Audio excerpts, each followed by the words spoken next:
I'm going to start by doing number 13. So I'm going to move this to the opposite side.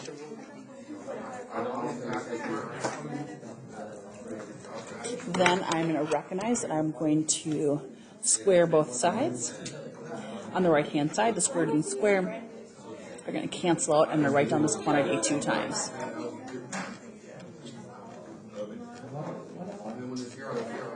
Okay, now I'm going to FOIL the right-hand side. So multiplying the fronts is 16. And then I'm going to multiply the back. So negative times a negative is a positive.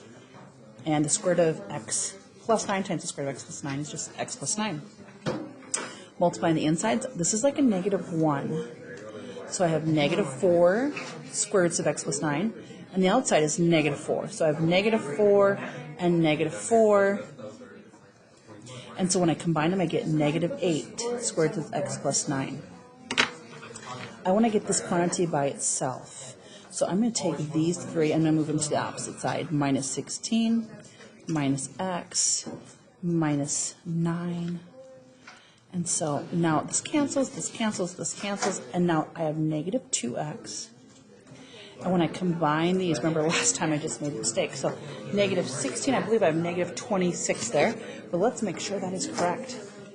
So I have negative 16, subtract 9, subtract 1, it should be a negative 26, you can see that, okay? And so you may ask yourself, like, do I divide by the 8? Well, when I divide by 8, I know this is not going to be pretty. It's not like there's just a 16 or a 24 on the other side, and so I divide and get this nice integer. So then as a result, I'm going to come back over here, and I'm going to go ahead and I'm going to square both the left and the right. So negative 2x minus 26 times negative 2x minus 26 times negative 8x plus 9, negative 8x plus 9. All right, so next up, what I'm going to do is I am going to multiply to get 4x squared. I multiply here to have a positive 52. Here's another positive 52, so 104x. Multiply negative 26 and negative 26, and I end up with positive 676.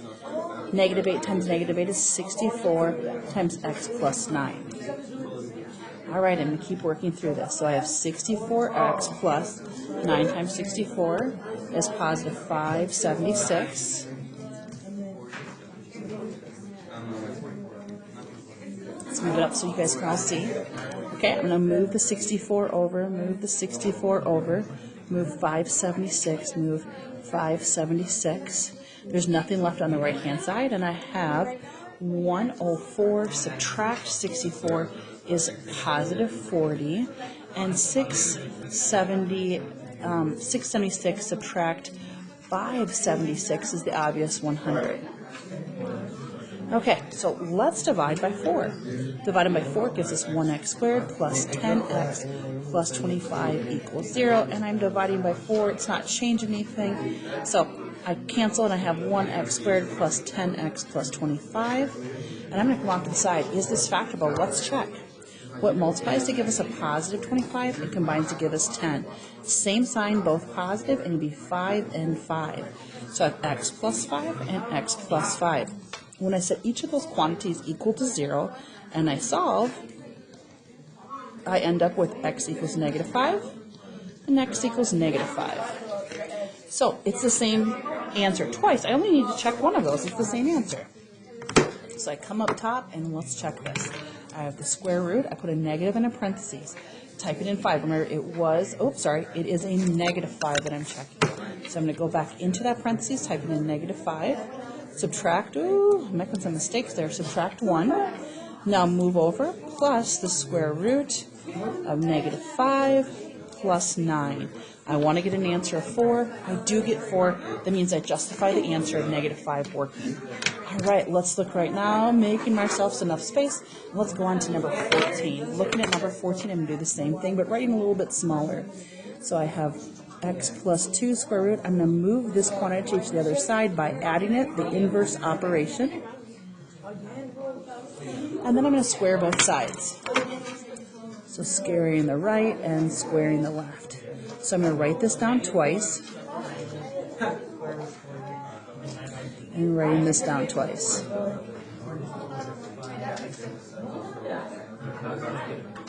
Okay, so here we go. When you take the square root of x plus 2 times the square root of x plus 2, you're left with simply x plus 2. I'm going to FOIL the right. Negative 1 times negative 1, the front is positive 1. Positive times a positive is a positive. The square root of 2x minus 3 times the square root of 2x minus 3 is simply 2x minus 3. Now I have negative 1 quantity and negative 1 quantity. So negative 1, 2x minus 3, and again negative 1, 2x minus 3. This would be the inside and the outside. So there's two quantities of that. I want to get this by itself. So I'm going to move this 1 to the opposite side by subtracting. I'm going to move the 2 to the opposite side by subtracting the 2x. The 3 to the opposite side by adding it. So now I'm left with negative 2 times 2x minus 3 on the right. On the left-hand side, I have 1x minus 2x. Okay, that's negative 1x. And now 2 minus 1 is 1. 1 plus 3 is 4. So asking myself, like, should I divide both sides by 2? I'm not going to do that because I would end up with a fraction. I don't want to work with fractions. So I'm going to square both sides.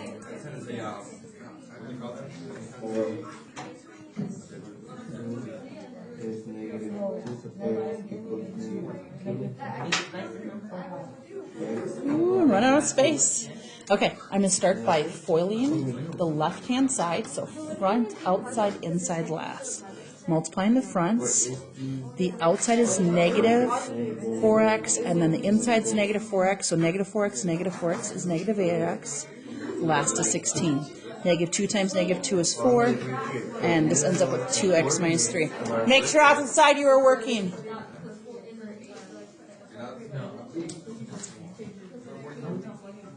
Okay, I'm going to distribute the 4 to get 8x minus 12. Moving the 8x over, moving the 8x over, adding the 12, and now nothing is left on the right. Combining like terms, negative 8 is negative 16, plus 28. Two numbers that multiply to give you 28, okay, positive 28, and yet they combine to give us a negative 16. That means they're the same sign in both negatives. So 1 and 8, 28, no. 2 and 4, oh, 2 and 14 would work. So x minus 2 and x minus 14. Now when I set this equal to 0 and I solve, I get x equals 2. Set this equal to 0 and solve, I get x equals 14. But remember, I've got to test them. It doesn't mean just because I did all that work, it's going to work. Do you need to show all of your steps anytime you read assessed? Absolutely, to get any credit. So I have the square root, and I'm going to try positive 2 first. So I have 2 plus 2, move it outside, subtract the square root of 2 times 2, subtract 3. I want this quantity to equal negative 1. It equals positive 1. That tells me that my answer of 2 is not a solution. It's an extraneous solution we cannot consider. Let's try this again. Now I'm going to try 14. I have 14 plus 2, subtract square root of 2 times 14, subtract 3. Again, I want an answer of negative 1, and this time I got negative 1. So this is a solution. This is extraneous. We do not consider it.